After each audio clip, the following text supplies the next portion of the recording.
দেশে নিরাপদে চলাচল করতে পারা এবং কোনো বাধা ছাড়াই বিদেশে যাওয়ার নিশ্চয়তা, ঠিক এই শর্তগুলোতেই কি পদত্যাগ করেছেন বিদায়ী রাষ্ট্রপতি মোহাম্মদ শাহাবুদ্দিন?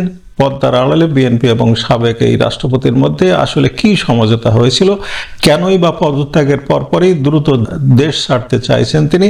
আজ আমরা জানব বঙ্গভবন থেকে বিদায় নেওয়ার পেছনের আসল গল্প এবং ইসলামী ব্যাংক নিয়ে অভিযোগের সেই অজানা অধ্যায়, যা তার জন্য ভবিষ্যৎ বিপদের কারণ হতে পারে। দর্শক, বিদায়ী রাষ্ট্রপতি মোহাম্মদ শাহাবুদ্দিনের পদত্যাগের পর রাজনৈতিক অঙ্গনে সবচেয়ে বড় প্রশ্ন, এটি কি নিছকই শারীরিক অসুস্থতা নাকি কোনো রাজনৈতিক সমঝোতা? বিএনপির একাধিক শীর্ষ নেতার মতে আওয়ামী লীগ আমলের নির্বাচিত এই রাষ্ট্রপতি দেশে থাকলে নানামুখী রাজনৈতিক ও আইনি জটিলতায় পড়তে পারেন, তাই তিনি নিজেই নিরাপদে দেশ ছাড়ার নিশ্চয়তা চেয়েছিলেন। বিএনপি তার এই একটি অনুরোধ মেনে নিলেও একটি বিষয়ে কোনো গ্যারান্টি দেয়নি, সেটি হলো রাষ্ট্রপতি হওয়ার আগে তার বিরুদ্ধে থাকা দুর্নীতির অভিযোগ বা মামলার ভবিষ্যৎ।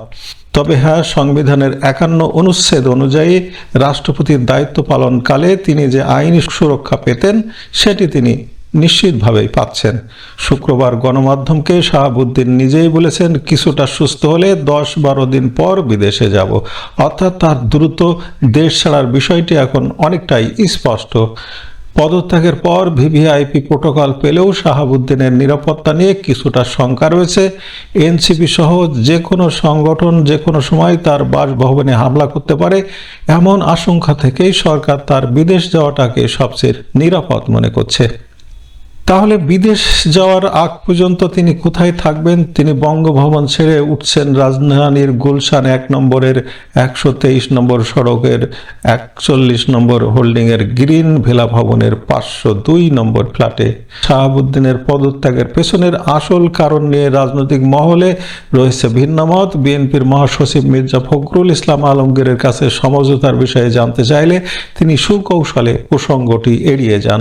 তবে নাম প্রকাশে অনিচ্ছুক জামাতের ইসলামীর এক শীর্ষ নেতা জানিয়েছেন ভিন্ন কথা। তার মতে জামাতের পক্ষ থেকে রাষ্ট্রপতিকে অভিশংসন বা ইমপিচ করার জন্য প্রবল চাপ ছিল। নানা দিক বিবেচনা করে বিএনপিও তাকে আর পদে রাখতে চায়নি।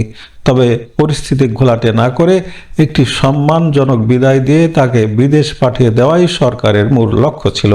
শুক্রবার সংবাদ সম্মেলনে স্পিকার ও বর্তমানে ভারপ্রাপ্ত রাষ্ট্রপতির দায়িত্বে থাকা হাফিজউদ্দিন আহমেদকেও এই প্রশ্ন করা হয়েছিল। জবাবে তিনি সাফ জানিয়ে দেন, রাষ্ট্রপতি একজন মানুষ, তিনি অসুস্থতার কারণে পদত্যাগ করেছেন, এর বাইরে তিনি কোনো কথা বলবেন না। বিদায়ী রাষ্ট্রপতিকে বিএনপি সরকার যে ইচ্ছাকৃতভাবে কোনো ঝামেলায় ফেলতে চায় না, তার প্রমাণ মেলে আইনমন্ত্রী মোহাম্মদ আসাদুজ্জামানের বক্তব্যে। তিনি স্পষ্ট করেছেন যে রাষ্ট্রপতির দায়িত্বে থাকাকালীন নেওয়া কোনো সিদ্ধান্তের কারণে কেউ তাকে হয়রানি করতে চাইলে সরকার তা প্রশ্রয় দেবে না। কিন্তু বিপত্তি অন্য জায়গায়। রাষ্ট্রপতি হওয়ার আগে দুদকে থাকাকালীন কিংবা ইসলামী ব্যাংকের পরিচালনা পর্ষদে থাকাকালীন সময়ে কোনো অনিয়ম বা এস আলম গ্রুপের সাথে সংশ্লিষ্টতার দায় কিন্তু সরকার নেবে না। এর মধ্যে মুক্তিযুদ্ধ বিরোধী অপশক্তি, জুলাই জঙ্গিরা অভিযোগ নিয়ে আদালতের দ্বারস্থ হতে শুরু করেছে। সদ্য পদত্যাগ করা সাবেক রাষ্ট্রপতি মোহাম্মদ শাহাবুদ্দিন চুপ্পুর বিরুদ্ধে আজ 26 জুলাই আন্তর্জাতিক অপরাধ ট্রাইব্যুনালে পৃথক 2টি নতুন আইনি অভিযোগ দায়ের করেছে। এছাড়া এর আগে ইসলামী ব্যাংকের শেয়ার কেলেঙ্কারি ও অর্থ আত্মসাতের অভিযোগ করা একটি বড় মামলা সহ তার বিরুদ্ধে সচল অভিযোগের সংখ্যা দাঁড়িয়েছে মোট 3টি। স্বরাষ্ট্রমন্ত্রী সালাউদ্দিন জানিয়েছেন, রাষ্ট্রপতির বিরুদ্ধে আদালতে মামলা করা যায় না। তবে একটি বড় প্রশ্ন, এই সরকার রাষ্ট্রপতিকে আইনি সুরক্ষা দেওয়ার ক্ষমতা রাখে কিনা। দ্রুতই জুলাই অপশক্তি দুর্বল হচ্ছে। জুলাই জঙ্গিরা দুর্বল হওয়ার কারণে বাংলাদেশের রাজনীতির পাশাদান যে কোনো মুহূর্তে পাল্টে যেতে পারে। এখানে একটা কথা বলতেই হবে, শাহাবুদ্দিন চুপ্পুর ন্যায় বিচারও নির্ভর করছে শেখ হাসিনার দেশে ফেরার উপর। দর্শক, মোহাম্মদ শাহাবুদ্দিনের এই পদত্যাগ ও দ্রুত দেশ ছাড়ার প্রস্তুতিকে আপনি কিভাবে দেখছেন? এটি কি শুধুই শারীরিক অসুস্থতা নাকি আইনি জটিলতা থেকে বাঁচার কৌশল?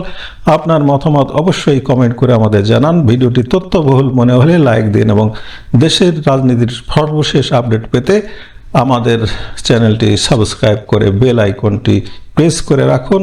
আমাদের ফেসবুক পেজটি ফলো করুন।